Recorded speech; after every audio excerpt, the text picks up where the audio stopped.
ছোট্ট আমার মেয়ে সঙ্গিনীদের ডাক শুনতে পেয়ে সিঁড়ি দিয়ে নিচের তলায় যাচ্ছিল সে। অন্ধকারে ভয়ে ভয়ে থেমে থেমে।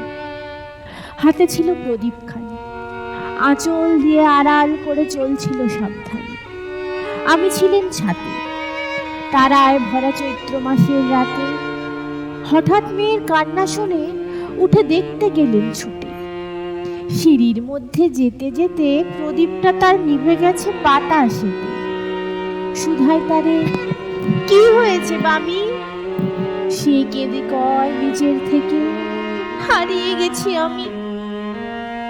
তারায় ভরা চৈত্র মাসের রাতে ফিরে গিয়ে ছাতে মনে হলো আকাশ পানে চেয়ে আমার মামির মতোই যেন অমনি কে এক মেয়ে। নীলাম্বরের আঁচল খানি ঘিরে দীপশিখাটি বাঁচিয়ে একা চলছে ধীরে ধীরে।